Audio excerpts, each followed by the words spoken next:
Face to Face, the program that frontally discusses political and social issues in Nigeria. The weekly program brought to you on Wednesday by 6 p.m. Nigerian time, anchored by Prince Ewemade Concourse, powered by GCSDN. Join us.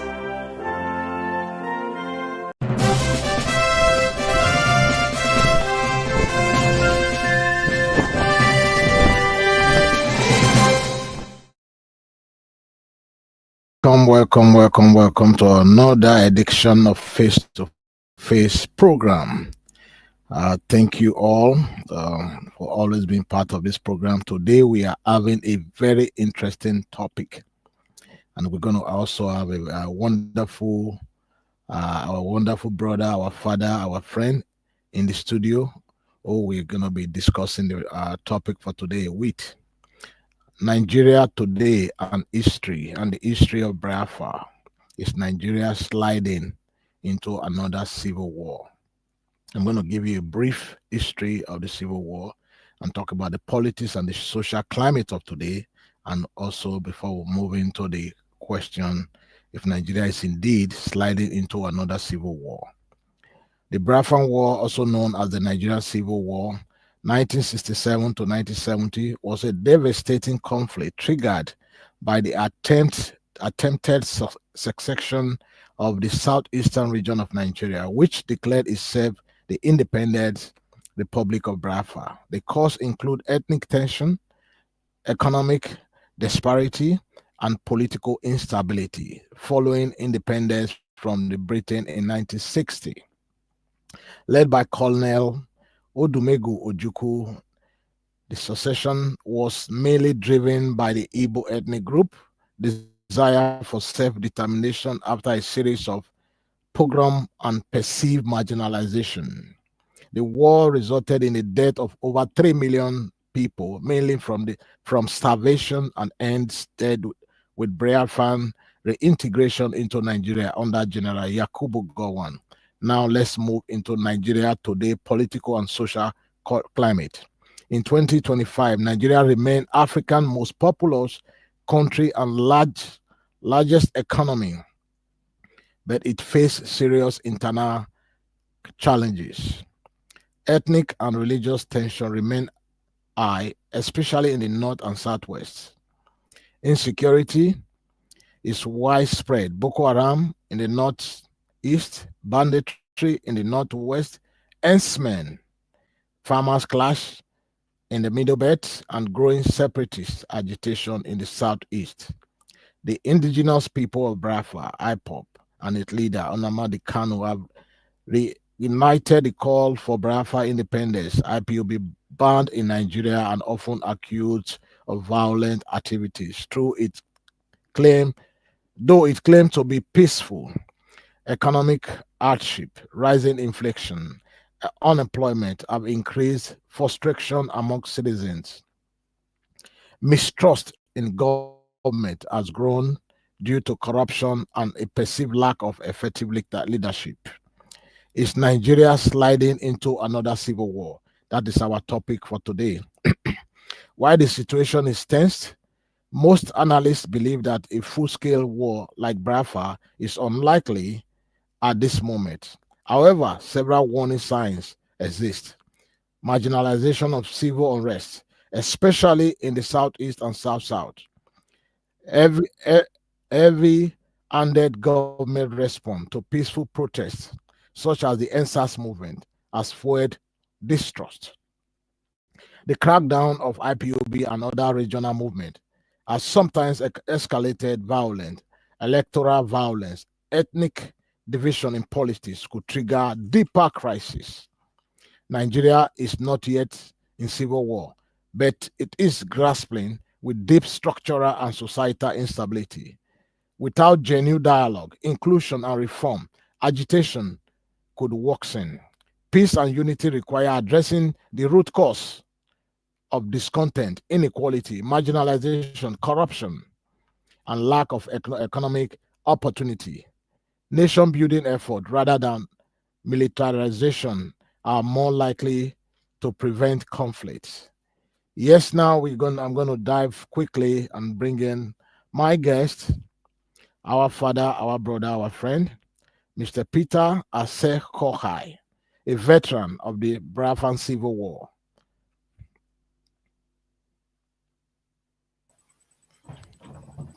You are welcome to the studio, sir. Good evening, my Mr. Peter brother. Aseh Kohai, you are welcome to the studio. Could you please tell my audience your name and where you're from and where you look currently speaking to us from today? Good evening, my brother. It's a honor Good and evening, sir. privilege to appear before you this evening to have a brief discussion with you. My name is Peter Asekokai. I'm based in the UK. I'm from Edo North, precisely from Auchi in Edo State in Nigeria. That's where I come from, where I was born in 1944. And I have lived Wow. in the UK for the best part of my life. So I'm so Wow. honored and pleased to appear before you. I hope I will not disappoint you. I hope I'll be able to give you some input on from questions you might get to put before me. Yeah. I welcome the Thank audience you. whoever is watching. Welcome to the program. I hope you will not be disappointed at the end of the day. Thank you. Thank you so much, sir. It is an honor to have you here in my studio, especially. And we Nigerians in diaspora, most especially, will want to gain an insight about your experience during the Civil War, post Civil War, and what you think about the Nigeria of today. But before I come back to you, I also have my brother, Chief MD, who is going to be joining me here in the studio today to perhaps ask you some questions because you have a lot to offer Nigerians based on your experience and what you noticed, what you saw, what you witnessed during the Civil War, post Civil War, and in Nigeria as it is today. So, me and Chief MD, we are going to be asking you some of these questions. I understand fully well that your expertise based on security, you're much aligned with the security architecture of Nigeria, which you have, that is your terrain. So, but we also want to hear from you. There are some issues, and because considering the Nigeria of today, to me, to me and some other Nigerians out there, we believe that with the current happening in Nigeria and the things we are seeing in Nigeria is similarity to what triggered the 1967 and to 1970 Civil War. So we want to get some fact from you. But let me bring Chief MD to the studio before we continue this program. Okay, thank you. Thank you. Chief MD, you are welcome to the studio. Hello, good day, good afternoon, good evening. I'm dressed in my military form. Militant form. I would say I'll say militant form. But my own is to learn. I've taken my pen and paper. Today is just to learn, observe, and listen. Well, I don't have pen and paper. What I'm going to tell you will come from my head. So, well, I'm ready to just take note and jot down. So I'm ready, sir, and thank you for gracing us with your presence. No, it's a pleasure having you, BMD. Thank you. It's an honor. Thank you very much, sir. Yeah. Fellow Nigerians, if you are just joining this program, today is going to be a wonderful day. There are some information that perhaps is outside on the domain that might not be true. But today you're going to be hearing first-hand information from our father, our friend, and our brother here who is with us in the studio, Mr. Peter Asekohai. First of all, sir, uh, what were the main causes of that led to this Brava Civil War? Could you just kind of take us through some of those information that at your disposal? You see, briefly, let's put it this way. The cause of the Nigerian Civil War, all the information are in the public domain. The dissatisfaction from the military at the time. Let me put it in perspective. I wasn't part of the decision making or whether we should go into the Civil War or not. I was a soldier, and as a soldier, you just obey the order.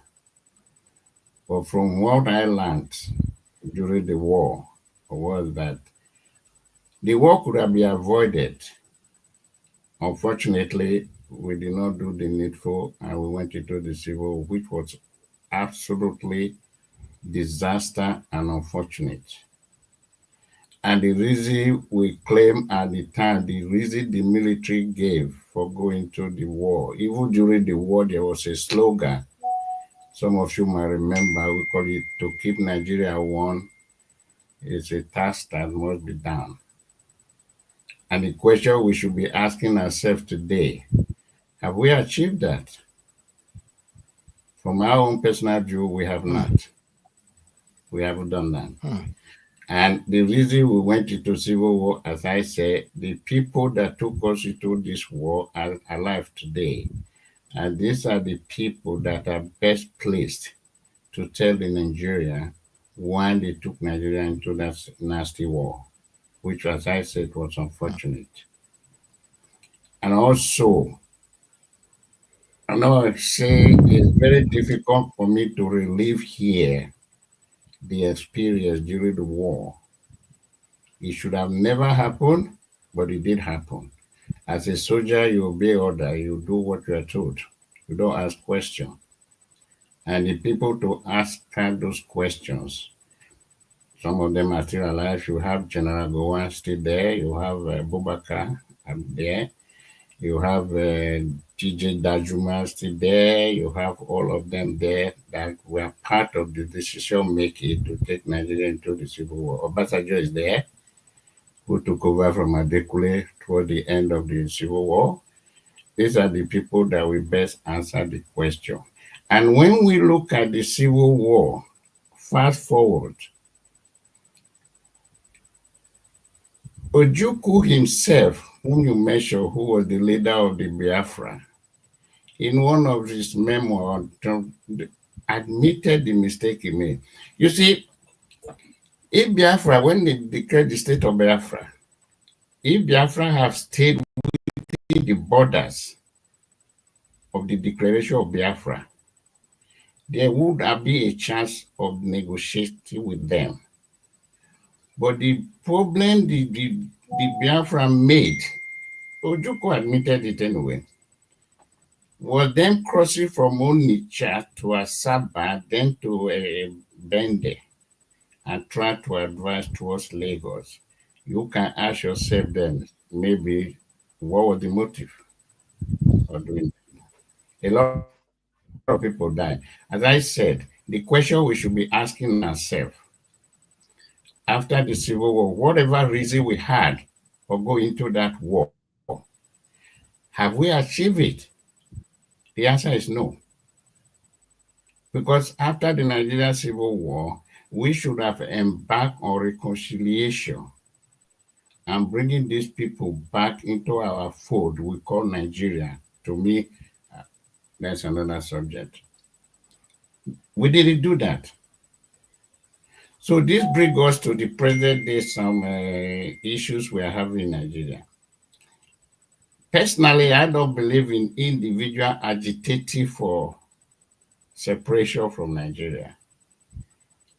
My personal opinion, I'm telling you now, I have had this opinion all along, is that we should have northern Nigeria and southern Nigeria, not individual thing. And when you measure Nnamdi Kanu, if you look at it realistically,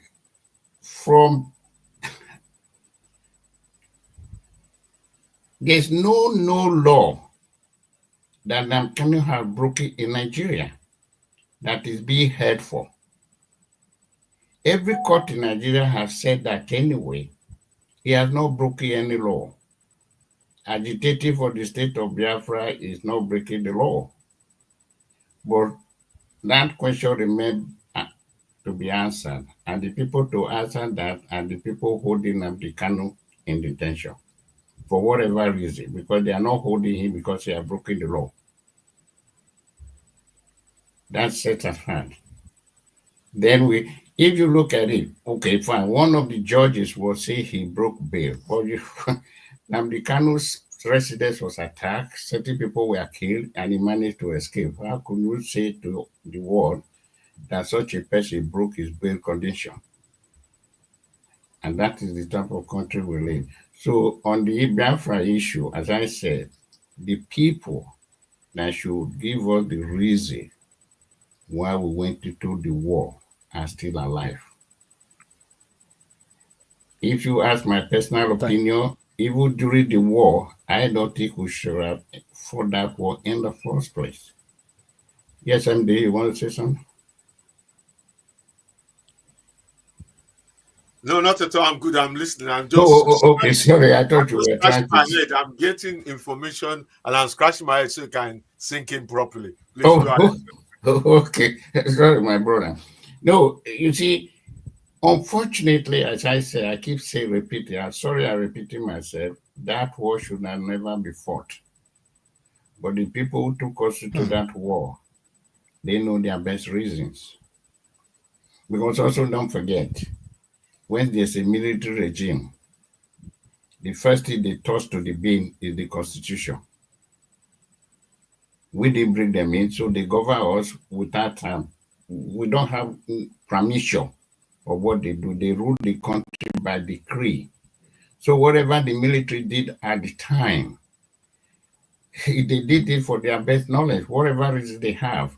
And if you look at what is happening to Nigeria today, it started from the military area.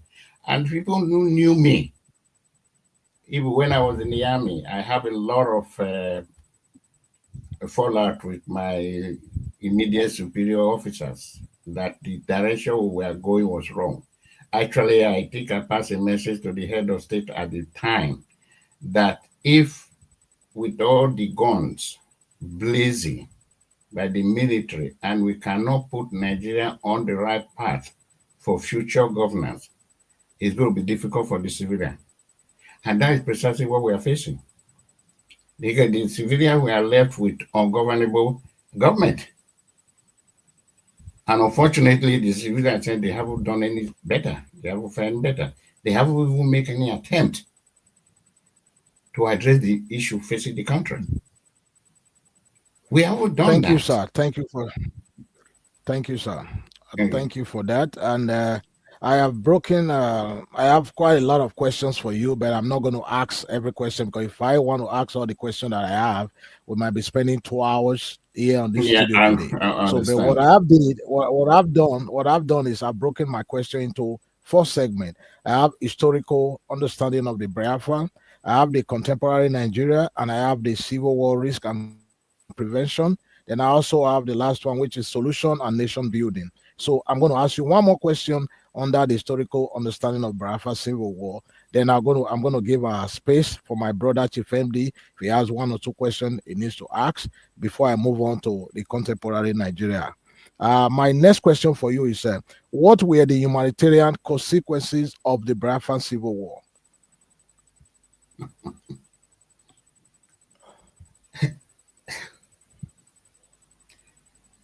Sorry,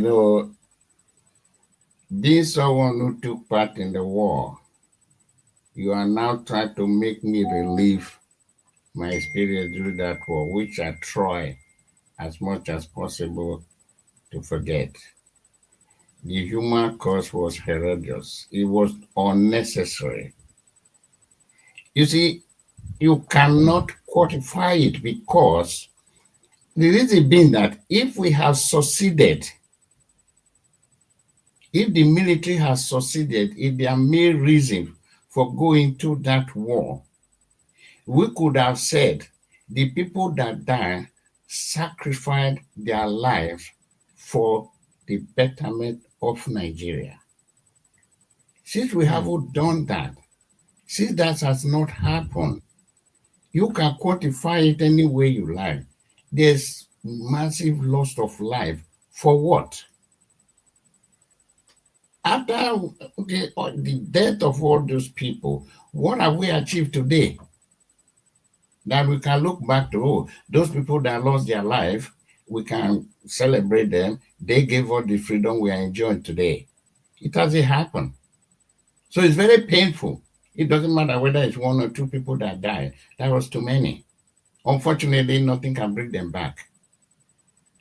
And the only comfort one can have, if there's any comfort, if I might use that word, if we are doing something today to relieve it, to let the people, relative and people, those people did not die for nothing. At the moment, we can't say that, which is making faithful. We can't say that. As I said, if we have done something that we say, oh yeah, like this, we have this war memorial here. The people died in First and Second World War. Because of them, we are enjoying the democracy we are enjoying today. But can we say that about the Nigerian Civil War? No. That makes it very painful for relatives and friends and colleagues of those people. Nothing to comfort the living about those people that died, which is very painful. Sorry about that, because you forget about it. It was a huge mistake. It was a huge mistake to have gone into that civil war. Thank you, sir. Thank you. Thank you so much. What have we achieved? Thank today? you so much. Thank you, sir. Thank you so much for that.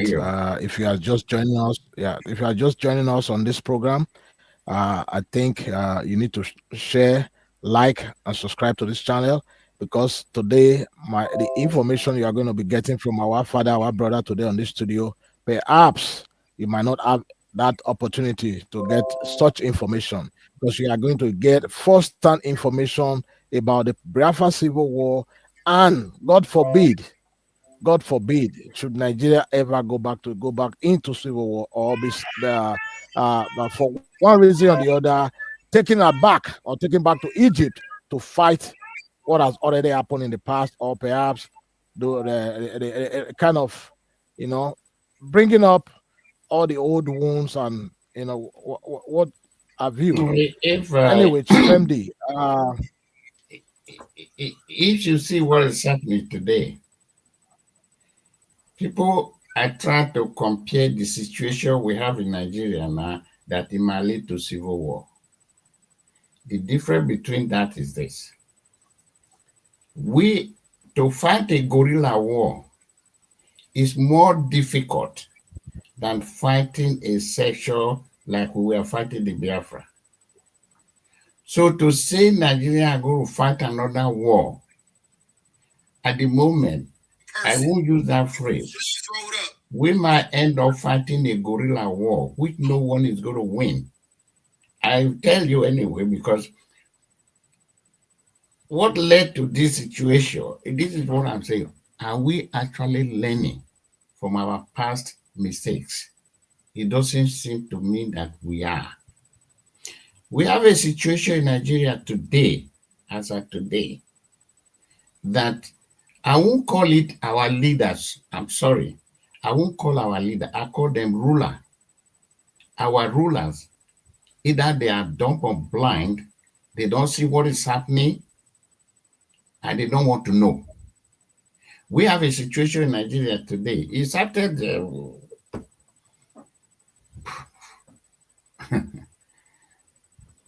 know, when the Boko Haram started anyway.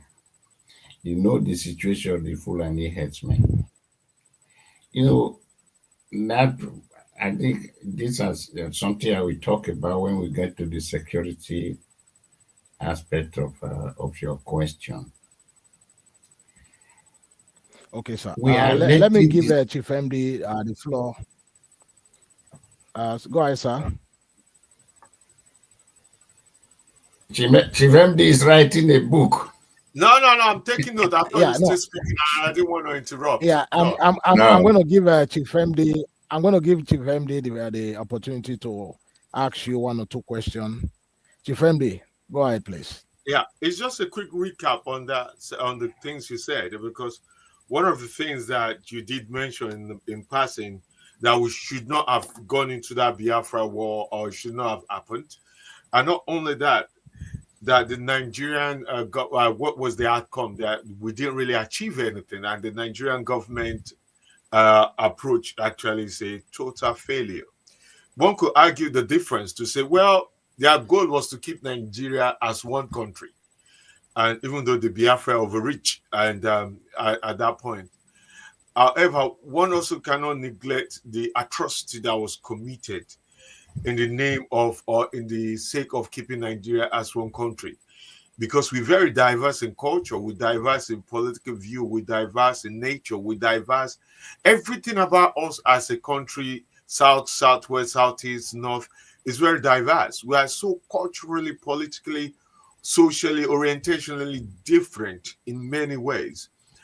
In that context, so we cannot then say it's Nigeria that is Nigerian government is fighting to keep Nigeria together. Okay. Okay, MD. I know you asked me a question. Before I could give you an answer, if I may ask,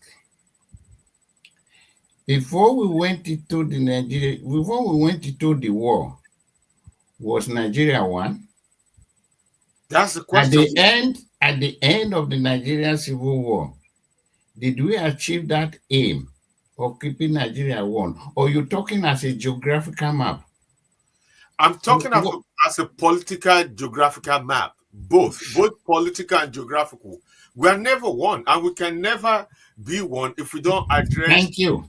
If we don't address the perspective of identity. Yeah, but if you see, I mentioned earlier on, I think you heard me, when I said, from time immemorial, even when I was in the army, I believe there should be northern Nigeria and southern Nigeria. That's my belief. Whether it's achievable or not achievable, that's my belief. The problem we are having doesn't mean the problem will go away, but it will be easier to contain and for us to address. You talk about the diversity, the cultural, religious, whatever you care to name it. Okay, yes. Then other countries have the same problem. How are they able to manage their own affairs? How are they able to manage their own problem? Because they have leaders who plan.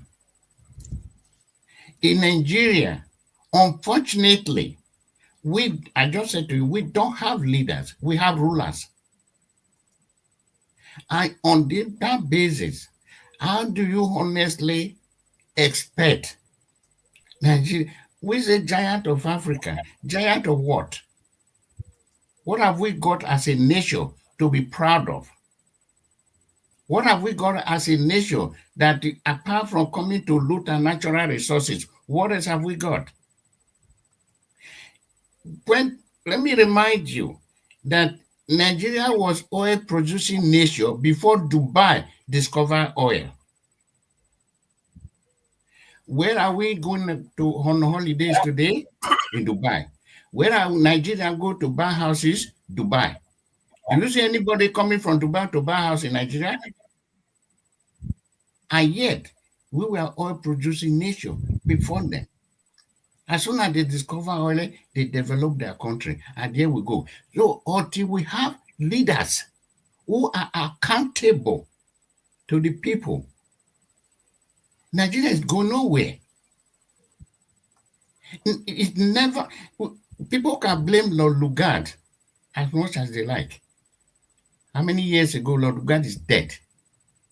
You mean up to today, we Nigerians cannot find a way to govern ourselves? And we still blame people that are dead donkey years ago? Whom are we blaming for our failure? Who? Come on. Your president just drove back to go to France, come to Britain. During the time your president was away, did anybody hear about the vice president? No. Where was he? Who was governing the country? Is that how you run a country? Is that how you run a country? Your viewer, let people, we should have this idea, we should have this culture of asking questions, not constantly telling people what to do. And that is what we are doing in Nigeria. The president says, well, the National Assembly said, don't something that they should abolish. Not that they're going to do it. Because at the moment, my friend MD, at the moment, you don't have a government in Nigeria. You don't. People can deceive themselves, who can fool themselves. What government have you got? Tell me. The president of America was out of the country. There was a shooting in another state. He canceled his trip. He flew back to America. Straight away. You have, during the period Tinubu was away, the president, the information we got is that about 150 people were killed in Benue. 150. Dead. Not wounded, though. We are not counting the wounded. No medical treatment, nothing. You don't even know if those people are going to survive. Okay? It was out of the country. Nothing happened. No noise. Vice President has no mouth. In your country, in our country, people respect the president's son, Seyi. I can mention his name. People respect minister go to him instead of go to the vice president. In any normal country, a leader will shield his or her children from public domain. You don't expose them to danger. In Nigeria, what we do, you don't have leaders, we have rulers, okay? So on the security issue, the Biafran War, my final word on it is that we shouldn't have fought the Civil War, but it was fought. The reason the war was fought, what we could be asking ourselves today, whatever reason, justifiable or not, that we went into the Civil War, have we achieved the said objective? Personally, no, we did not. How do you address that? As far as I'm concerned, I come back again. Northern Nigeria, then the South, they can try and find a way to accommodate themselves. The North can do the same thing. All this, come on, my brother, all this, what is it all about? Oil money. Chief Andy, do you still have more questions for him? Yeah, yes. I just feel like what you're saying, due to lived experience, and one cannot reduce that to just history alone, is that, I mean, you sound, without being, please, being rude, this is not being rude, this is just trying, you sound more like Kano. Because what you're saying is not different from what Kano is saying. What on the Igbo is saying that we should separate. No. You are not be rude. Come on, you are not be rude. No, I don't sound like Kano. If we don't face the facts, I'm telling you as I feel, unless you disagree with what I am saying. If you disagree with what I'm saying, obviously you can tell me, am I agree with you, am I not? Oh, far from me to disagree with you, sir. I'm just trying to gain understanding. No. I say if. I didn't say you are. Yeah. The thing is that if you look, okay, I said it earlier. In law, let's be honest here.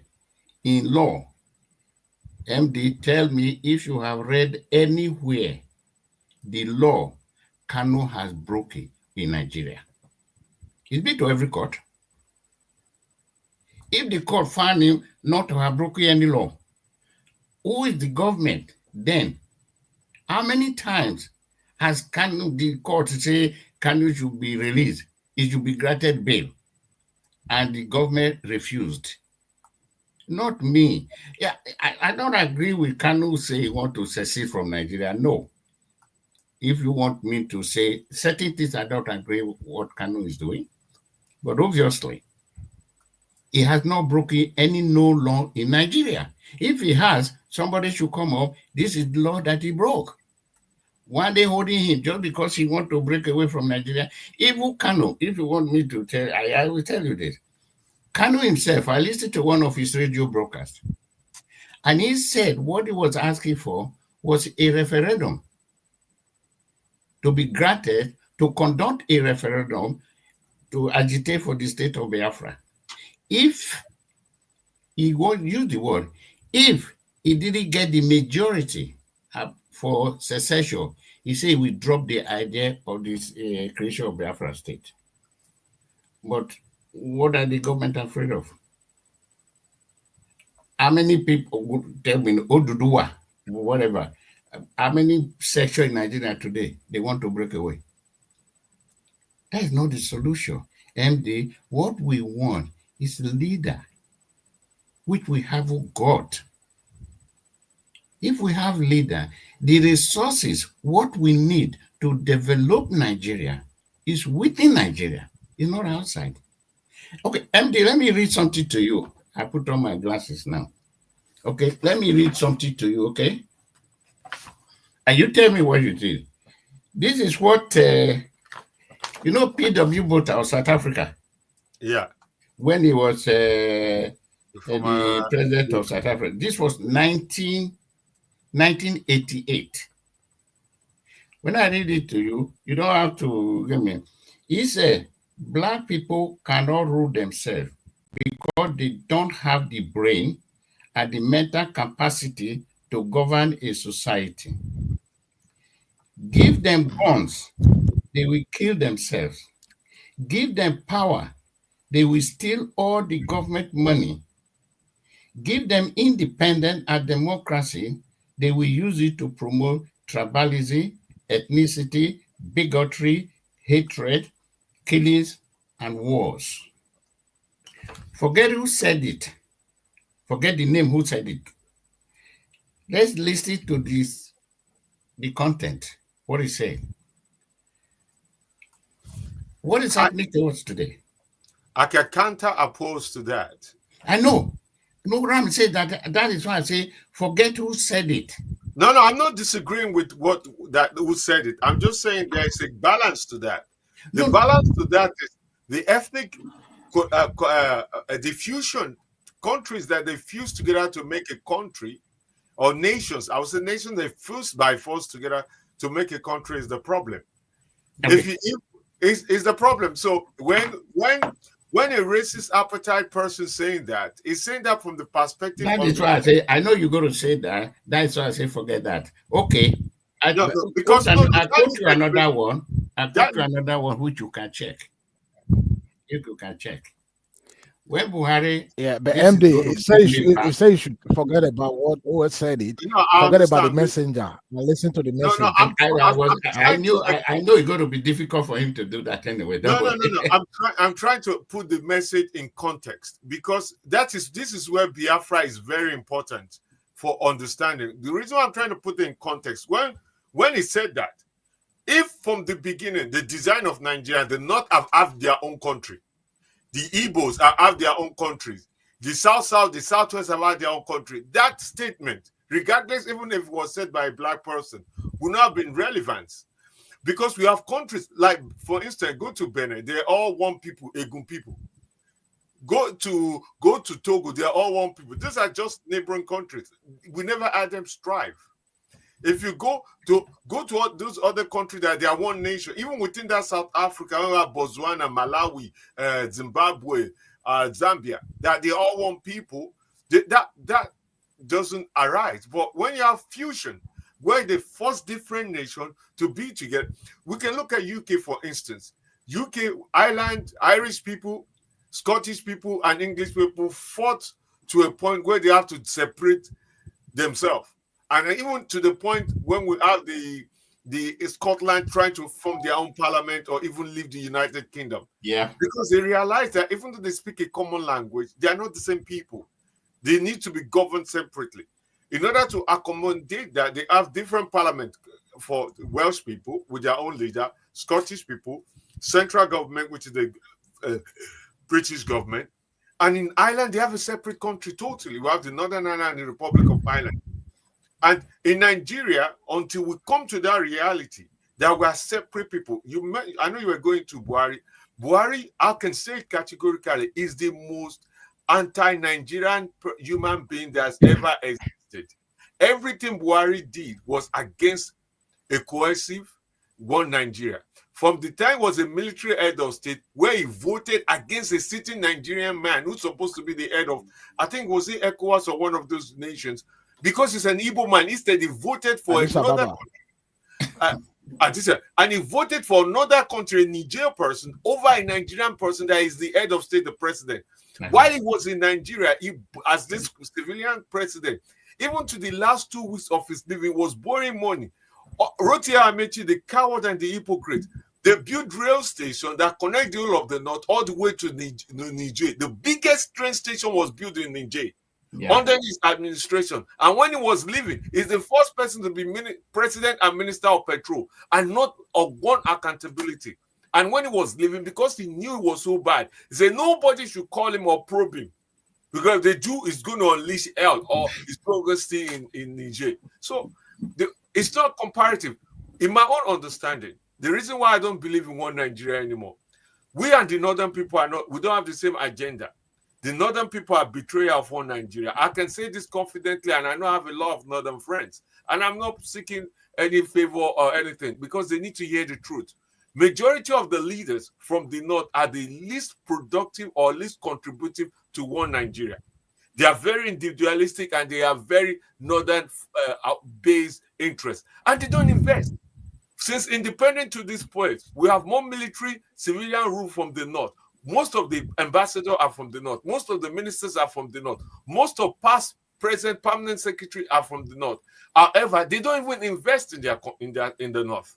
They don't invest in their state. There's a oil-rich man that donated almost 22 million to a university where the daughters graduated, and built a university in America, but built a mosque in his village, not school.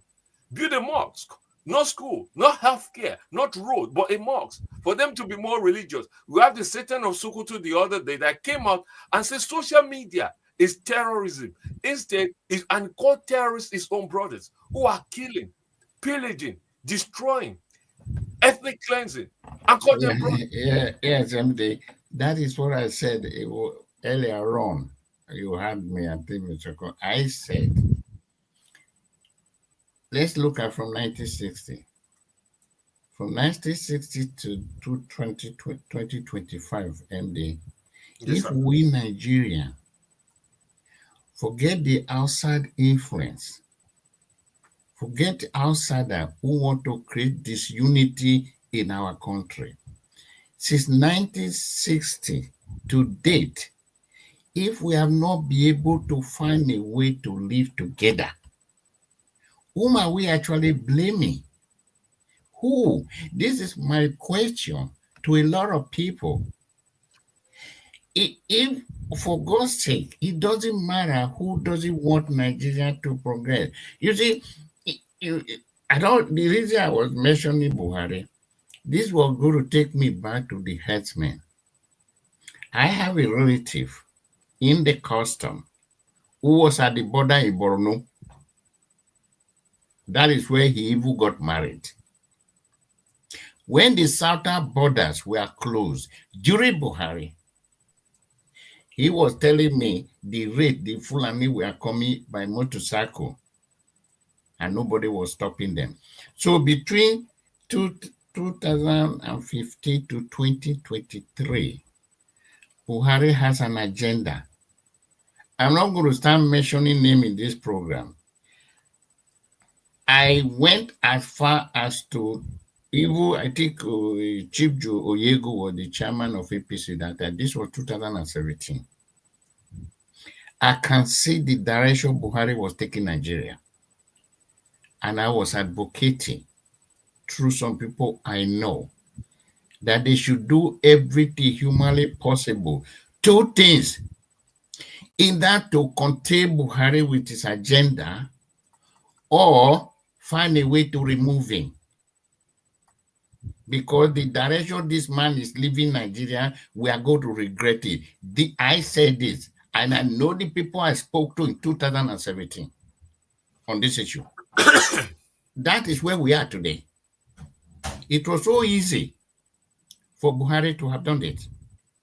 Allow the Fulani from Niger, Gono, whatever, to come here to Nigeria. And that the reason I mentioned it. I think Donald Trump, when he was first time president, when Buhari went to visit him, he went to America.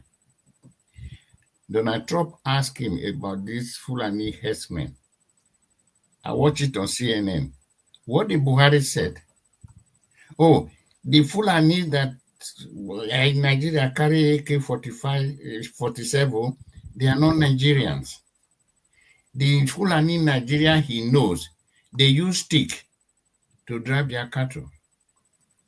Can you listen to that statement? The Fulani, Nigeria Fulani, they carry stick. The foreign Fulani that invaded your country, they are the one carry AK-47. And you are the president. What did you do? That was a self-defeating statement. Even when he left America, Donald Trump will use in Nasako, say Buhari is the worst head of state he has ever met in his life.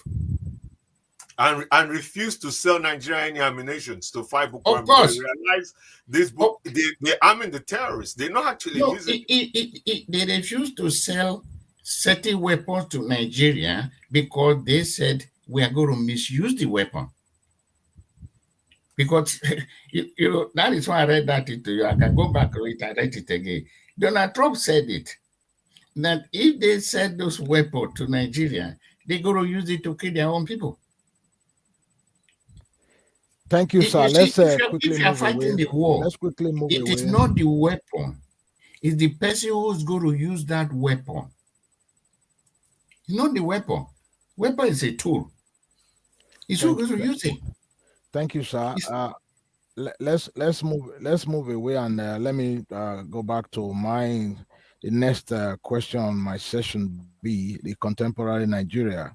What are the major security challenges facing Nigeria today, sir?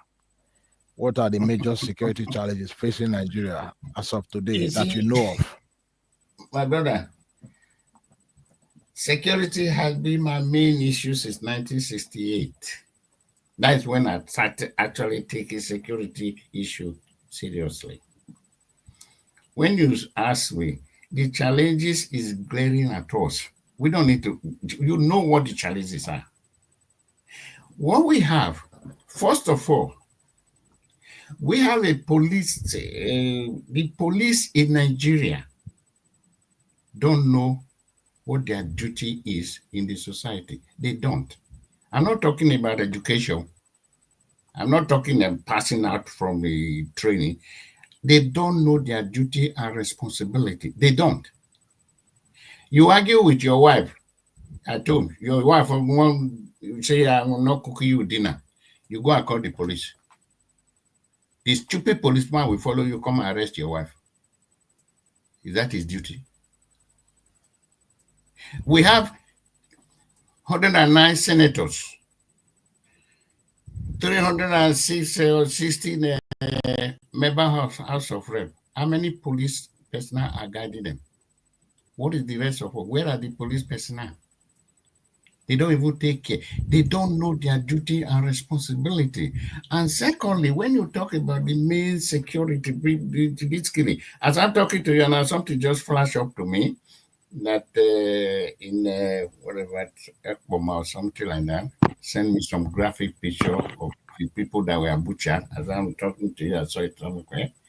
Even today, if I'm told that the governor of Edo State has suspended one traditional ruler near Agenibude in Ichako East of Nigeria, just as I'm talking to you now.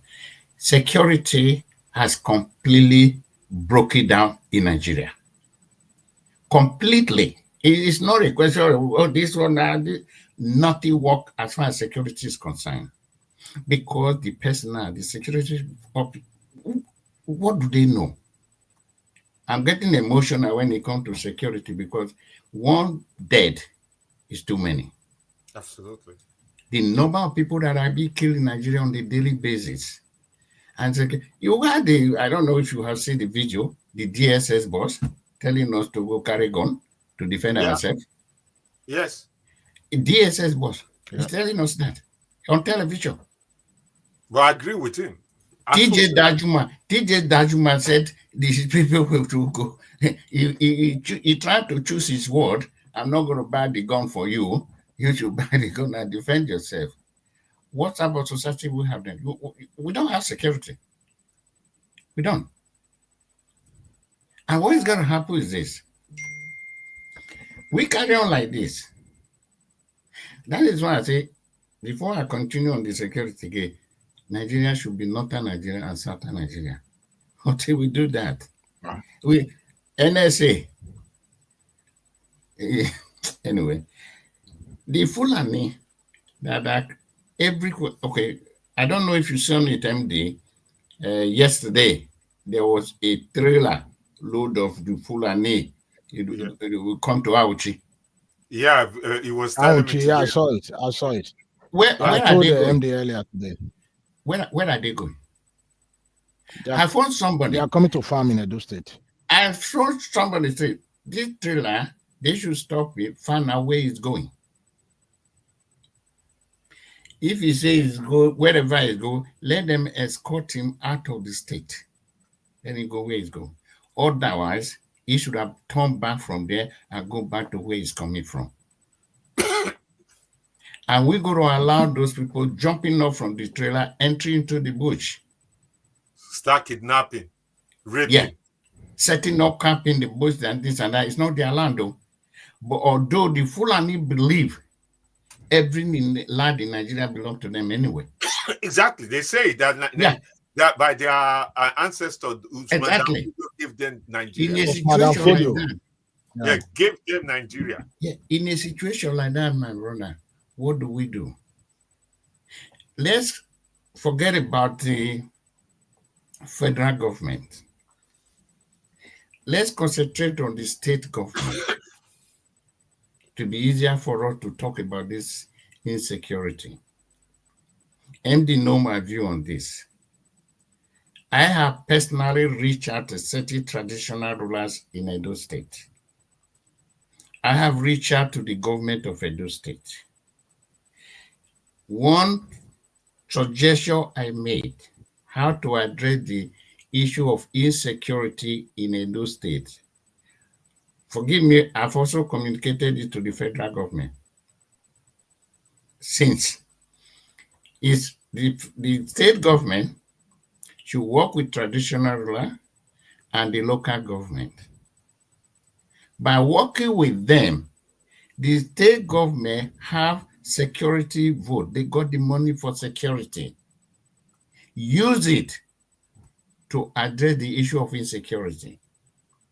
Not just pocket the money. Give the money on security to assist the traditional ruler and the local government. If we are able to do that, we respect our traditional rulers. Okay? The traditional ruler know what is going on in his domain. So the local government know what is happening in his local government area. He can mobilize. He can train the people. You see, when people talk about vigilantes, vigilante, as the name implies, is okay if they are being trained and know exactly what they can or cannot do. You don't just bring people from your village, give them gun, and they're going to be killing themselves. No doubt about that. They will do it. If I don't like you, you steal my woman, I see your yam, I take up a gun and shoot you. No, we don't want a situation like that. That is why I said we look at the state government. If every state in Nigeria, we have 36 states, including FCT. MD to me, MD, you know what I'm talking about. My brother, you know what I'm talking about. You want to get a travel visa today to go to Nigeria. The list of places in Nigeria, the insurance will not cover you. If you go there, nothing else, something happened, that's it. You are on your own. I look at the map, I say, with all this, where else can I visit? You talk about tourism. You know, tourism itself, the invisible earning from tourism is huge. I'm afraid to go to my own country. How can I encourage somebody to come and visit my country? You talk, you know, I'm not going to go into the finance now. You talk about exchange of dollars. All right. I asked somebody, where do you think these dollars come from anyway? Where? You have to export to get foreign exchange back to your country. What are you exporting? The oil today you are producing, if you are producing 2 million barrels per day, by the time you get that 2 million, 1 million is gone straight away for servicing your debt anyway, before you even bring the oil out. More than half of it is gone for servicing Nigeria debt. And you get most foreign exchange from the crude oil, you get dollars. So instead of you getting $2 million, for argument's sake, 2 million barrel, $2 million, by the time you even get it, forget about the 2 million. One is gone already. You are not seeing it. It's gone. And yet, the police, sorry, you know where I go. I mean, I had a Zoom meeting with some police officers about 3-4 weeks ago. Serving officer MD, I'm telling you now, serving officer, not be retired. If you listen to our interview, like I'm talking to you now, MD, you will cry. You will. In such a situation, what they were asking us, we in diaspora, is that, sometimes they have the vehicle, they don't have petrol. So they want, if we, the group we are talking, if we can contribute money for them to buy fuel for their vehicle. Serving officer, not sergeant, inspector, and so. Let me add to that. Do you know that most of the Nigerian police vehicle, they are private hires? They don't have. It's people that will buy it and be renting it to the police, like 30,000 a day. Yeah. And then those police have to go out and then make sure they collect money on the street, literally harassing people to pay for those vehicles, those police vehicles, and then pay their DPO as well. Absolutely. That's how they make a living. I discovered that because when I was moving around at those states at those times doing the politics campaigning, and I kept on asking, where are all these e-luxes and everything? And say, no, it's privately owned, hired to the police, and police pay them. Nigerian government. Ah, man, please go ahead. It's my brother, because that the security situation, you see, when you have a country where there's total and complete breakdown of law and order, you and I know that country is going nowhere. You cannot develop such a country. Doesn't matter how brilliant you are. Even you, yourself, or MD, can be the president of Nigeria today. If you don't address the issue of insecurity, the country is going nowhere. And that is where we are today. We have no security. And unfortunately, for example, now, when we talk about security, there are a lot involved, my brother, which we are not going to cover on this program. Maybe another one. There are a lot involved in committing. For example, when a crime is committed, police are not always present. For them to do their job, they rely on credible information. Nigerians are not willing to give information because the police will punish them for that. They become victims. So they will not be able to solve crime. Even, let me give you a typical example. When Ebola Ige was killed, there were 3 CID that came from Britain to Nigeria to come and investigate. This is not public knowledge, mind you. When they got there, the scene of the crime, if you see the crowd of people, they said, if this is the scene of the crime, Why was he not called enough? Why allow people to contaminate evidence? They told the officer, say, well, he's a big man. We can't stop people coming here. They came back. They said they cannot investigate. They cannot investigate. You look at the police. The judiciary is a joke. Joke. The judiciary, the police. Come on, my brother. We have to find a way to address either the law enforcement agency and the judiciary. The judiciary is a joke in Nigeria. Practical joke. Yeah, we'll come to that, sir. Let's move on quickly. And that takes me to my next question. Why is there growing mistrust in Nigeria's central government? Why is there mistrust in Nigeria's central government? When you say mistrust, my brother, the fact of the matter is that if I'm working with you and I don't trust you, what do you want me to do? People are in government today not because they have a common goal of how to move Nigeria forward.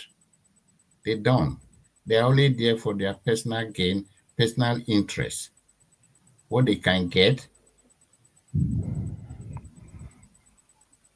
So in that case, the people in government, for example, now, true or false, what we are hearing, when Buhari when Tinubu traveled out of the country, I don't know if it's correct, don't quote me on it. They barred the vice president from entry out to Aso Rock. They denied it anyway. The vice president, for that matter. How many billions of naira did the government spend renovating the vice president's residence? As I'm talking to you now, has he moved in there? Hey, no. Why? No way. Because I'm telling you anyway, people they can verify it. I will try to find out. What I was told is that according to the vice president, the place was bugged. He can't even discuss with his wife without somebody listening in. So because of that, he's refusing to move in there. I think it's in the past. You see, when you ask me about mistrust, the people in government, they don't even trust themselves. And these are the people not to talk about ordinary citizens. Exactly. Where do we go? You see, this is what I'm saying. Unless people like you in the media, you start asking questions from those people, because me and you and we can talk here. I have no power, no authority to do anything. I have an idea. If I tell you, I wish the presidency will see this message anyway. When it comes to there's a company, MD you mentioned now, there are certain weapons America will not sell to Nigeria, all right? That's right. There was a security vehicle that is being used by every country around the border. It can scan up to 80 miles radius. Anything that moved, they will say it. It's a vehicle. I introduced it to this present NSA. This present NSA. I introduced it to the presidency. The one from America, of course, the data, everything was there. I hope someone from the presidency is listening. And what they did, the America will not sell it directly to Nigeria, but through my contact and the company, we could supply it to Nigeria. And I told them, the presidency, this present administration, that if you go directly to them, they will tell you they won't sell it to you. That's what they did. They contacted the company in America. America told them, no, we can't sell you this product, this equipment. And the person, with his brain, whether he has it or it was twisted or something, said to me, oh, you know America will sell all this product. Why did you do this? Why did you? I say, I told you not to contact them, but you did. I told you what they were going to tell you. So to answer your question, we are not serious about addressing the issue of insecurity in our country. No one is going to do it for us. No one. We can't bring in machinery to help us address the issue of insecurity in our own country unless we are prepared to do it, something about it. Until then, you see, sorry, I don't like to use this word on this program. I really feel Nigeria is a jungle. Oh no, it's a jungle. We agree with that. Oh, I agree with that. No, man, you can express yourself. This is one of the program on internet that you can speak, you can say whatever you feel. As long as you're being guided and you're not using foul languages, you can speak your mind. I'm sorry to say, Nigeria is a jungle. Even today, what military do we have? When I take you back now as an air soldier, I can tell you we don't have soldier nowadays. The only person, that is why we call it commander-in-chief, that can give instruction to the military is the president. Nobody else. Nobody. What do we have today? The military is to protect the country against external aggression. That's their role. Period. But what do we have in Nigeria today? We are using the military to do the job of the police. Someone has to address that. The police have their role to play in the society. The police is the internal security of the nation.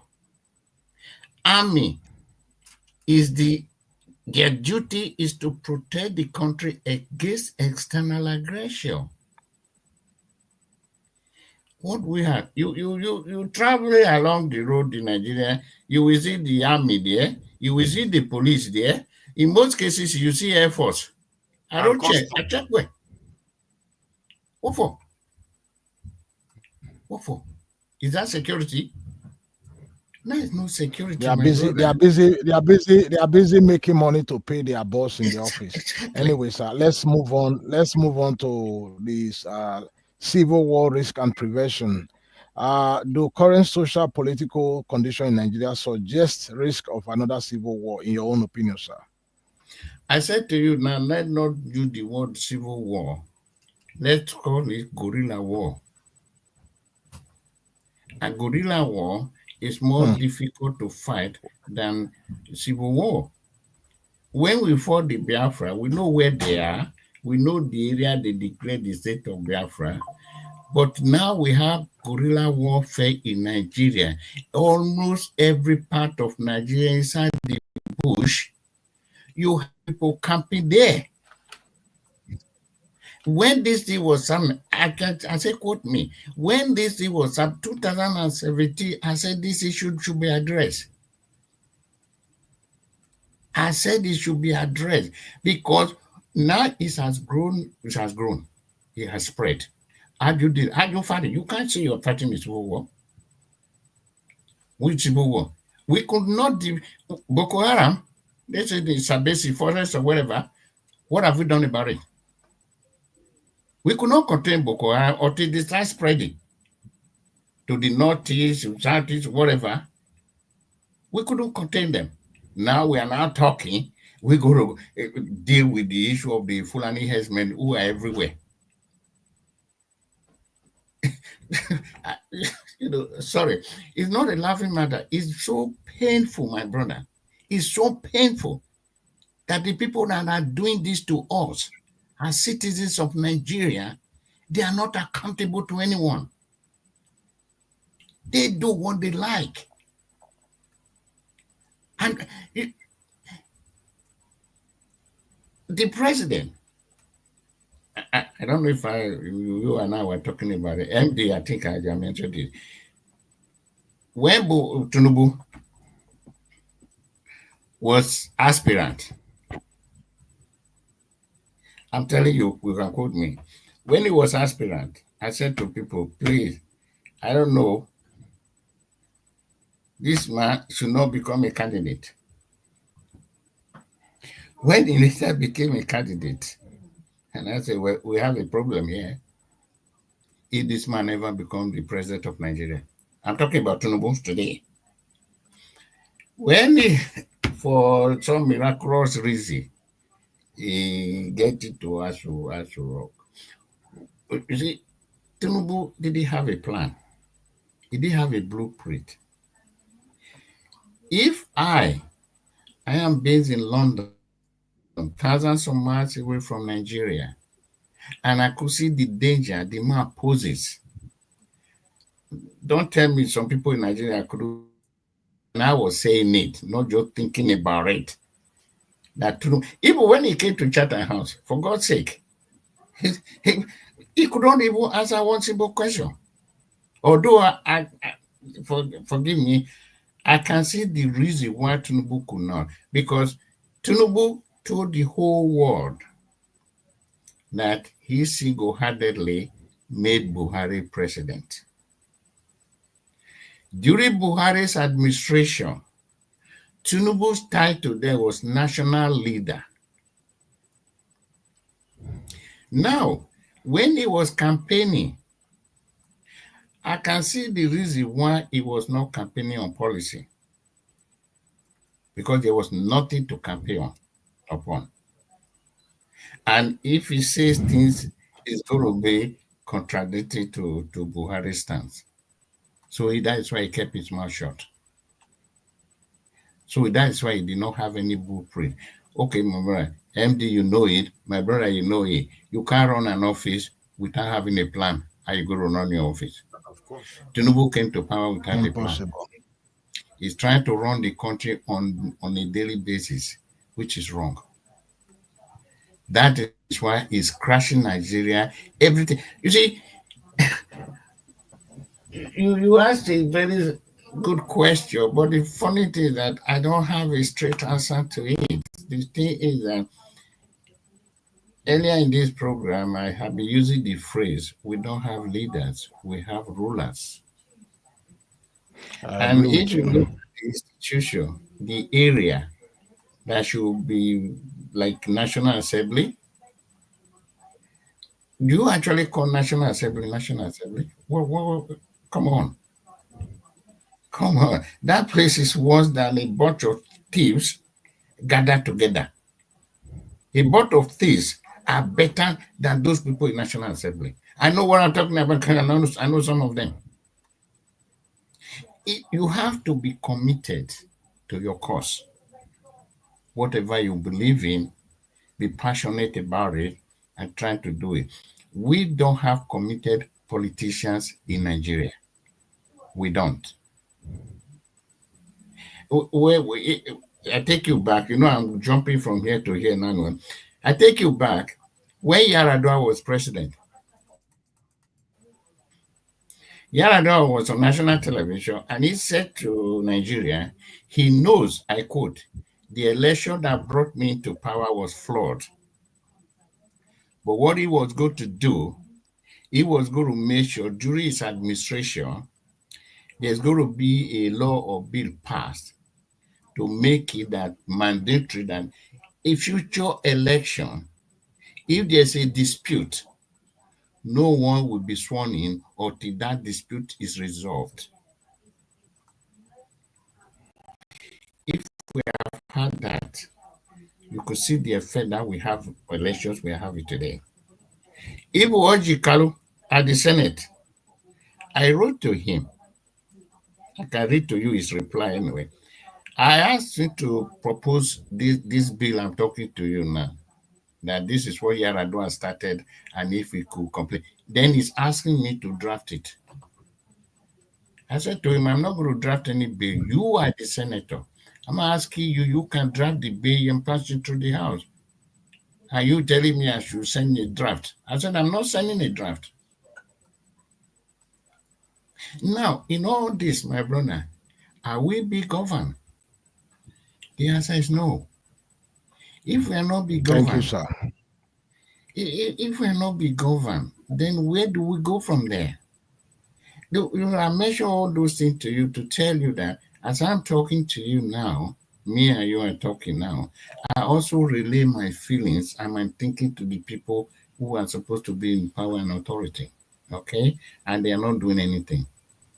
And now maybe, as I say, Thank you so much. Like you, maybe people will be hearing us talking here, talking there. Somebody might take control. We don't have leaders. We have followers. I mean, Thank you so much, sir. Thank you. Thank you. Thank you so much, sir. I have a load of questions for you, but I'm not going to ask them. Perhaps we might have to schedule part 2 of this program again. However, I'm going to give the floor to Chief MD for him to ask you 1 or 2 questions before I ask you to tell my audience and tell Nigerians your experience. I want to hear your experience now. I know you might not want to go back there, but we want you to go back a little bit. To tell us your bitter experience of the Civil War and why this generation should do everything by all means to prevent recognition of that bitter experience. But Chief MD, you have the floor. Right. Mine is just going to be a quick one. I know you did mention something about machinery, that we're not going to have machinery to defend Nigeria. During Buhari time, most especially during the COVID, and I have from good authority, and as well I have some friends who were being told, some guys from Somalia all across Africa, who were being told that they've been invited, the Fulani were being invited to come to Nigeria and take over Nigeria.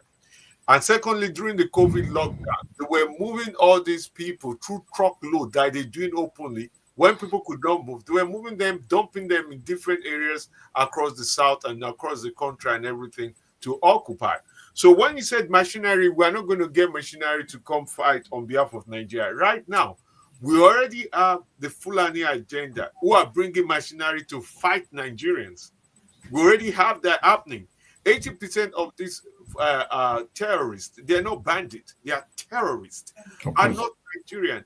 And furthermore, we have this idiotic human being, call himself a northern leader, that the terrorists are freedom fighters.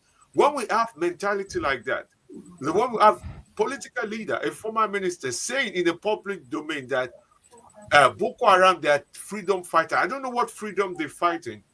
What do you think in a situation like this is a way forward in terms of solution, not just lesson learned, a solution on how we progress forward? If you ask my humble opinion, I think I'm going towards the like of Kano. We should go our separate ways or have independent territory and weaken the federal position. Go back to how we used to have the regional leaders. Yeah. That absolutely regional government, regional prime minister. Let everybody control their resources, control their security, and let's have one confederation in the state. What would you say is a way forward in your own perspective for this crazy madness of some sect of people felt like they can dominate and control everybody else to their whim? Thank you, my brother. It's a fair and very sensible question. What I can say to that is that, you see, if you have people, you talk about the regional thing, and also you mentioned about prime minister. Don't forget, to have a prime minister, we have to have a parliamentary system of government. Yes. And if we go to have a parliamentary system of government, you see, the problem, my brother, is that I said to you, apart from the president, the problem we have in Nigeria is the National Assembly. This is where they're supposed to make law that governs all. This is an assembly that's supposed to advise the executive. They are not doing that. The way forward is that if we can find, you see, even to fight a war, you don't really win the war on the battlefield. You might win the war, end the war but you still have to come back to negotiating table. Then if that is the case, why don't we do it the reverse? Negotiate it first. There's no need for war. But what we have to do is then, I don't know what I said to you earlier.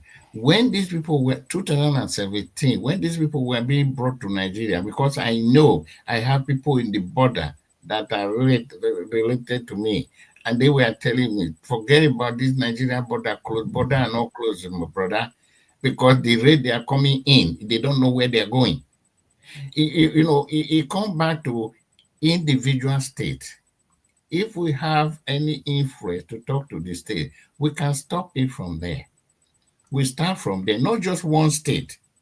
That's why I mentioned earlier, we have 36 states in Nigeria. Now, when I was arguing this with one senator, the last time I was in Nigeria, the person was telling me, oh, we have free movement. So I said, sir, with due respect, there's a difference between free movement and invasion. These people are invading our territory. If you want to free movement, if you want to move to one part of the country, fine, you are welcome to do so. But live among the community. Buy a house, get a job. You don't come accommodate their land. So the difficulty now, my brother, is that how do we remove those illegal occupiers of those lands? How do we do that?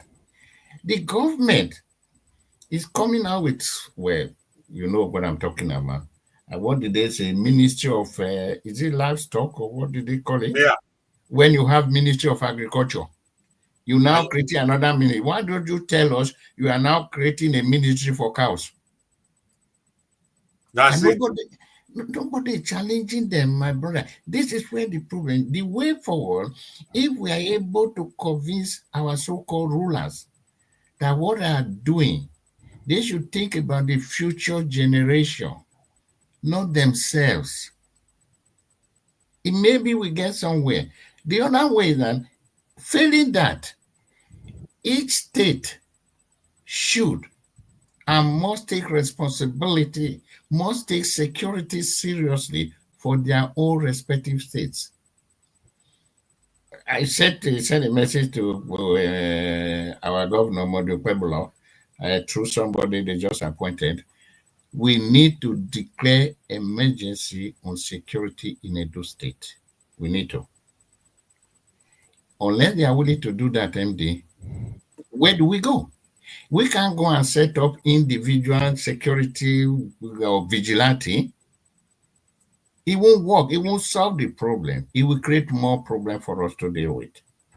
That is why we should find a way to work with the state government, the traditional ruler, and the local government. If we're able to do that, we will bring down the security. Even the Fulani, I don't know if you see the video, the Fulani have said it, before they can camp in any place, they must have reached the palm of the traditional ruler of that place. Exactly. That's where I'm going.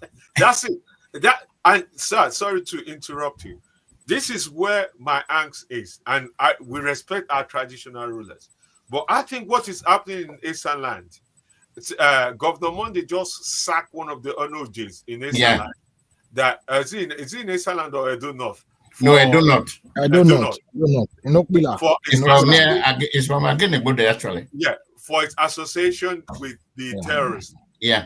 I personal opinion, and based on what I've heard as well, because most especially in Eastern Land, that 90% of these terrorists camping in the forest, whatever they're doing, the energies are benefiting from it. The one that's giving their land and they're giving the energies return. Yeah. Is this true or this is just fallacy? I won't know whether it's true or fallacy, but they said it. And the only person that can find out that got the power and the authority is the governor. I can't do it. I've told you now there's so many Nugi that I've written to. Traditional ruler, the Ogene of Uzairwe, all those people, MD, I'm writing, I'm talking to them. Even when I phoned the Onoge of Urumi, after we finished discussion, when I talked to somebody, Barry, quote unquote, he said, don't mind him. He's the one supporting the bandit. You know, it was a loose word anyway. Not that I believe that or not. Now, if we believe or suspect that the traditional ruler are colluding with the terrorists, this is where the governor got the power to take action, like he supposedly have done in in Edo North. Then anyone you suspected of that and you got the evidence, remove the person.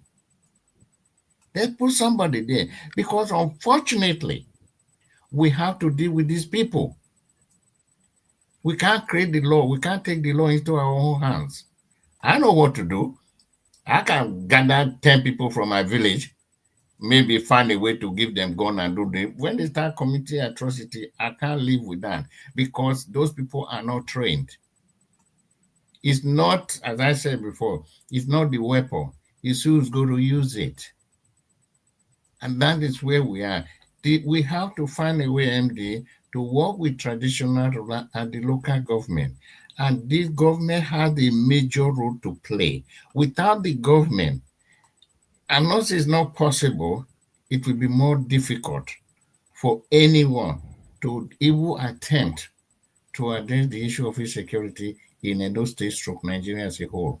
It's not possible. You see, when I said, I think about 2 months ago, the government were buying into that idea, and they kept quiet, the federal government.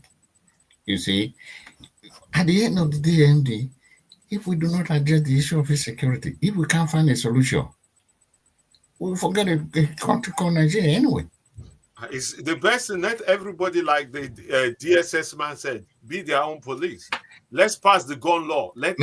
MD, sorry to cut you. If I was the president of the country, as soon as the DSS finished that statement, he will not go back to his job. He wouldn't. No. I think that was a loose word. I think he was probably perhaps drunk or something, you know. Whether he was drunk or not, he will wake up not having a job because MD, he shouldn't have said that. Actually, I said it straight away. Of course. Coming from the top security agent in the country, that was a loose word to me. Yeah, but no, I don't think it's a loose word. That's unfair on him. No. Let's say it's wrong. No, sir, I saw the full context of the video. It get to a point whereby, if we listen to the man said some key things, and he said how the effort has been frustrated in within. He mentioned some people who are now financing it. They are in position of power. Now, you can't touch those people. And his men are dying. Average citizens are dying. So what is the honest? He gave the most honest opinion. I won't say loose word. In his position and capacity, I think it's a former DSS man, in his position and capacity, the only thing he can do is to say, people, defend yourself because the forces you fight. And the reason I said that, if the DSS man has qualified, say this, what I'm saying now, I have discussed it with the president. No, it could not have said that. That is unfair. No, why not? Because no. What I'm saying that issue, he knows very well. He himself is okay. Let me take you back briefly, please, to Buhari's era. When Nigeria was screaming, he should sack the service chief, he should sack the service chief. I asked somebody, I said, look, Buhari appointed the service chief. He said, yes. I said, okay. Is Buhari complaining the service chief are not doing their job? He said, no. I said, you people are saying, if the man that put them there is happy with what they are doing, what is it does he have to sack them? They are doing Buhari's bidding. Of course. And you say they should sack them. Well, is he going to sack them? I said, no. I said, you people are just wasting your time. Now we come back to the DSS man. I am not saying what he say is not true. He is 100% correct. But he knows what he's advocating. He's advocating anarchy. He knows that. You that's exactly what I was going to say. He's advocating self-preservation. Aside, I'm sorry, 1 minute. Chief Let me just MD. quickly round up on that. Please. It's advocating self-defense and self-preservation. As I am right now, like I said, anytime I visit Nigeria, I'll fully harm myself. I'll harm myself with juju and I'll harm myself with gun. I'm not the carry Bible or Quran because they fake. I'll carry my own juju and gun to protect myself. There's nothing wrong with him saying, guys, thank you for that, Chief MD. Please, I digress. Thank you, Chief MD. Let me ask my wonderful father, brother, and friend. One of the last two questions that I have in mind here: what lessons can be learned from the Biafran War in managing today's conflict in Nigeria? If you could expatiate more on this. For someone like me who fought in the Nigerian Civil War, I will not like to see another war in Nigeria. It's all right reading about war when you actually took part in it. You know, when you are using your dead colleagues to cover and take bullet to save your life because they are already dead, you don't want to go through that. That is something you live with you forever. We don't want another war in Nigeria. And what we have to do is to make sure our leaders, I use the word leader loosely. The first time I'm saying that, because that is what I expect anyway. We should impress on our rulers to do the right thing. You see, my brother, we are very good in blaming somebody else for our own mistake. If you are not feeling well, you go to a doctor. You have to explain to the doctor what is wrong with you. You have to tell the doctor you are not feeling well.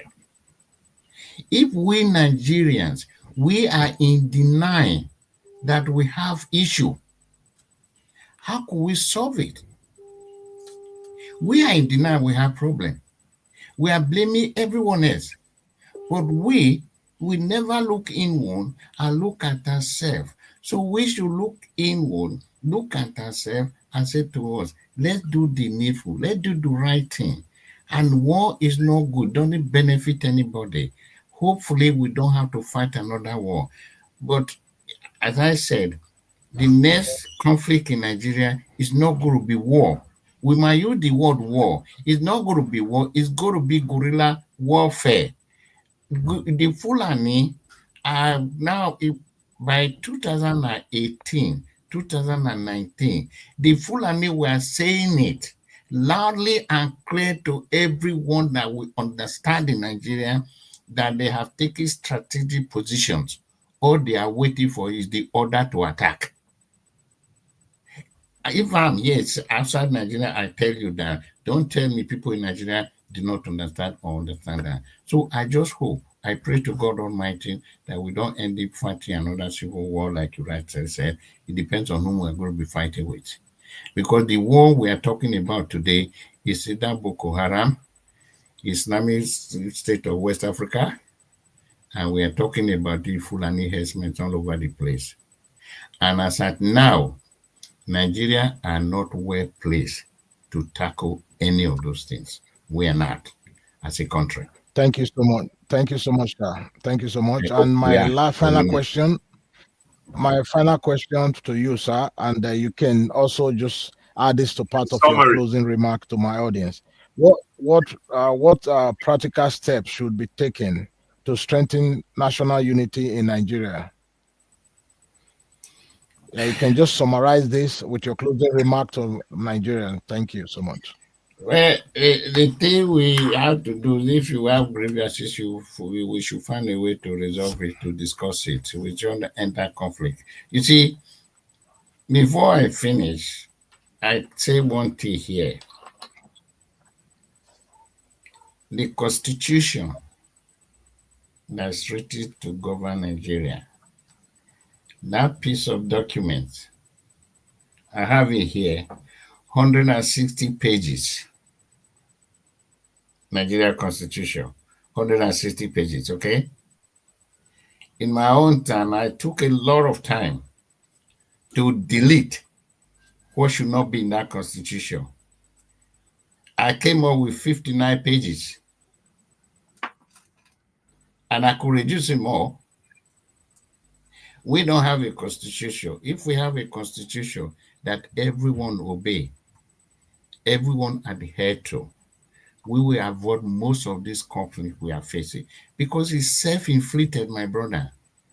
It's self-inflicted. We should try and avoid it. We try and discuss. Somebody did ask me one. I said, personally, if I was to do something about this constitution, first, I will appoint at least 2 lawyers from each state, either constitutional lawyers or highly qualified lawyers, to look at the constitution and come up with a draft. There's no time limit on it. Let them do a good job. When they have finished, a copy will be sent to each state. Their lawyer will look at it. If there's any amendment, send it back. Then they send it to the Senate.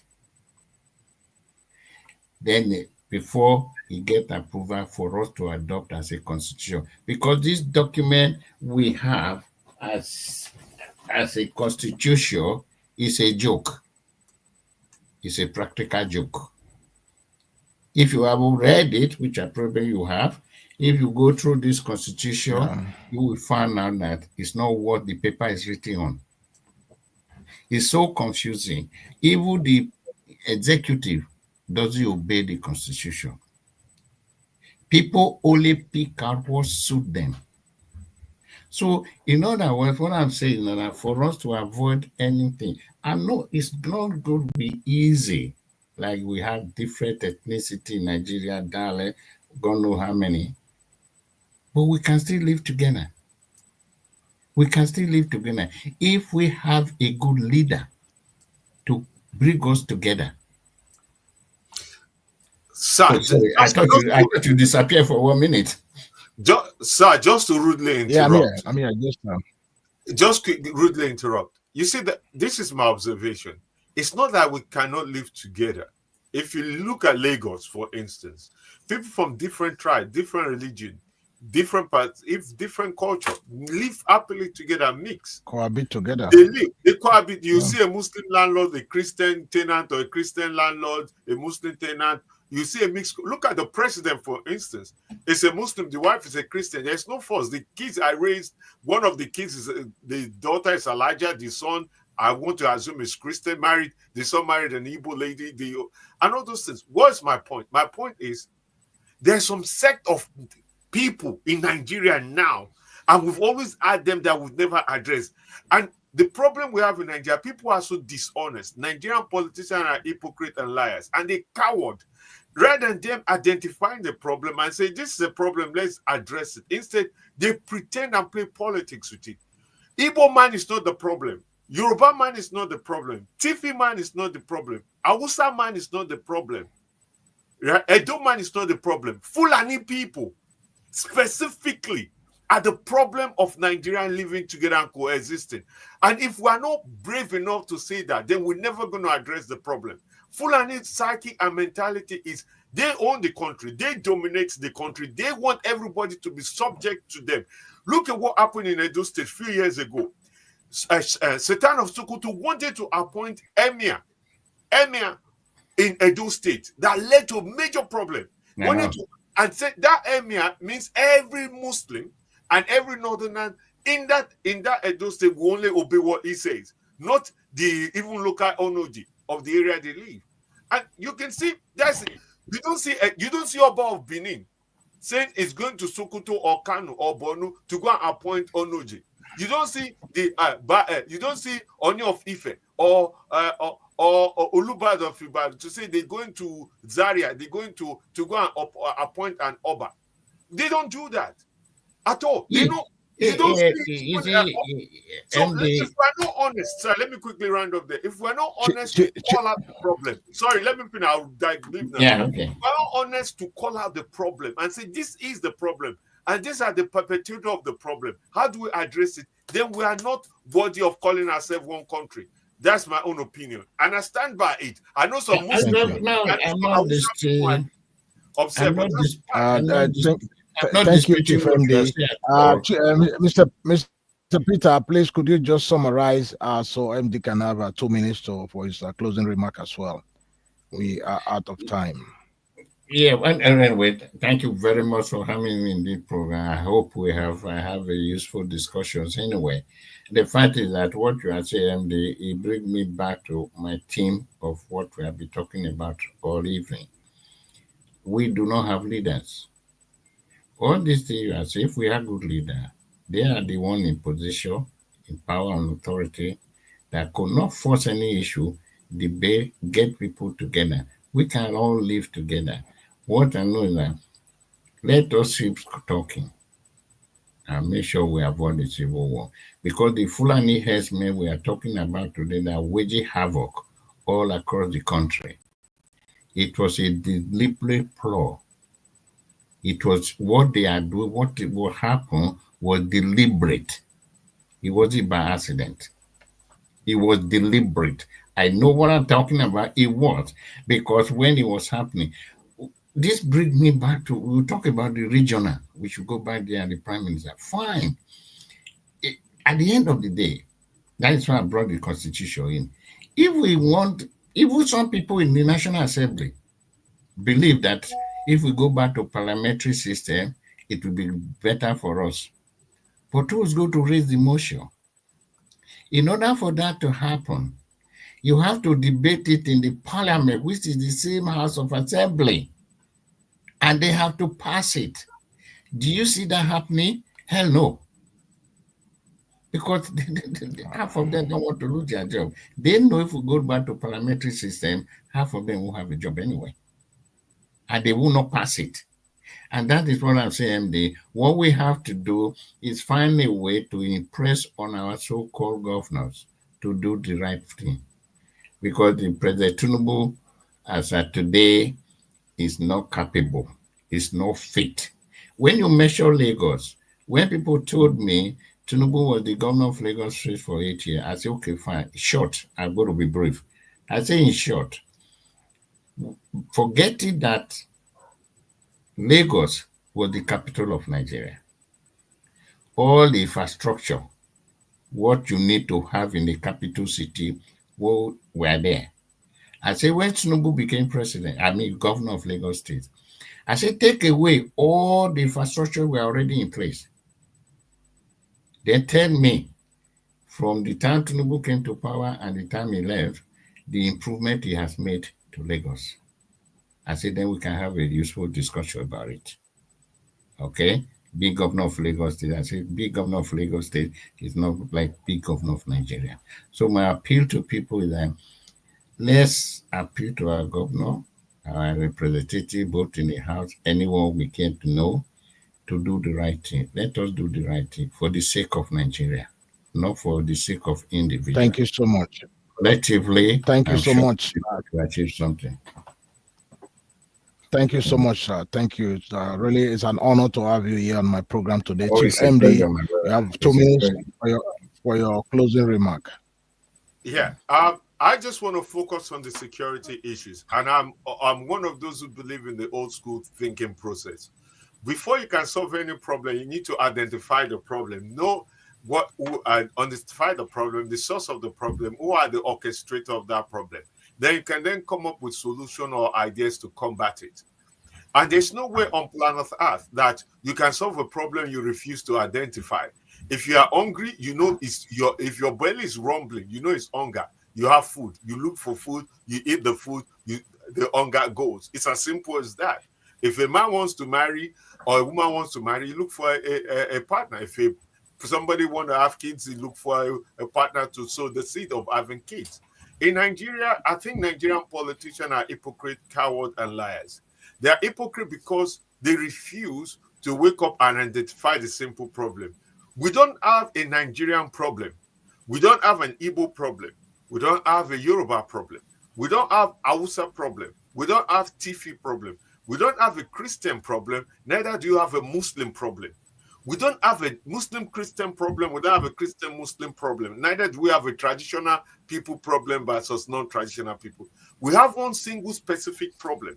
And that single specific problem, unless we wake up and address it, it will kill and destroy us. Fulani problem. I know some people in the North might think I'm singling one race, one gender, or one tribe. You are right. I'm not. Every killing that has happened, they've disguised it. They turn it from, they call it banditry. They call them hunters in Edo State with AK-47, with over 30 million allegedly with them. They call it banditry. Not every northern people, Hausa people are into banditry. So it's an insult on the northern people to say it's banditry. The North are the orchestrator of banditry. It's also double insult on Islam to say it's a Muslim thing. It's a Muslim. No, they don't practice Muslim. It's not Islam, because there's no way in Islam that it says kill, rape, and destroy people. So it's specific a Fulani thing. And a Fulani thing, and what is their goal and purpose, so we can know how to address it, is to dominate, is to displace, is to rape, is to murder, is to destroy. Then once we identify it, then we can now have mechanism to combat it. Without doing that, we are lying to ourselves. And I don't care who is in the North that get offended that I say this is a Fulani problem. It's killing, the Fulani have killed more Hausa people than anybody, than poverty have killed in the North. Poverty have not killed as much as the Fulani have killed in the North. They're now spreading across the South. They're now spreading across the Southeast, Southwest. And they are killing, not in the name of religion, not in the name of economy, not in the name of freedom, but purely on dominance, to dominate, to change the landscape. This has not, it's nothing new. This has happened everywhere. Every country they have had this kind of militant, they've always retrograded backwards. So we, as a civilized people, who is fearless and honest, most especially those of us in the diaspora, must be able to speak the truth and stop playing politics with life and say, we have a Fulani problem. We have a Fulani problem that have an agenda. The agenda is to dominate and change the landscape of Nigeria. The same Fulani that's also pushing in a pluralistic society, in a multicultural, multi-religious society, who are now forcing, they want to set Sharia court or Sharia law all over Nigeria. All over Nigeria. Not regardless if you believe in their religion or not. That is the problem. And until we address that, Nigerian politicians are hypocrites and liars from head to toe. They are just the key architect and instrument of destruction. If we cannot do that, I'm with Kanu. I stand with Kanu. Let's go our separate ways. I yield. Thank you, Chief MD. Thank you. Thank you so much. It's been an honor having both of you here in the studio today. My fellow Nigerians, we have come to the end of today's segment. However, for me, I believe there are solutions. Every problem comes with solution. We as Nigerians, 99% of us believe in one indivisible Nigeria. Yes, because of our population and our size. However, some also believe that if we go our separate way, will be the best option for peace to reign. The invaders, the Fulani invaders, are taking over our land, and we cannot continue to live under fear with people who are not Nigerians coming from outside, from the Sahel region, to take over our land. We cannot continue that way. So I want to personally appeal to President Bola Ahmed Tinubu to use his office at this point in time, at this critical junction, to please call all the stakeholders of the Nigerian state together. Let's chant a way forward. Either we go back to parliamentary system or separate Nigeria along the border, which God originally designed Nigeria to be, the Southern Protectorate and the Northern Protectorate. Thereby, we can have Southern Nigeria and the Northern Nigeria, or go back to the parliamentary system of government for peace to reign, because nobody wants to continue to live in fear in his homeland, country of birth. We cannot continue. My fellow Nigerians, rise up, stand up, and speak truth to power, because a time will come when we will no longer have a country called Nigeria. When Fulani invade your home, rape your children, rape your wife, rape your daughter, I'm sure you will stand up. God bless you, my fellow Nigerians, and thank you for being a part of this program today. Thank you very much, brother.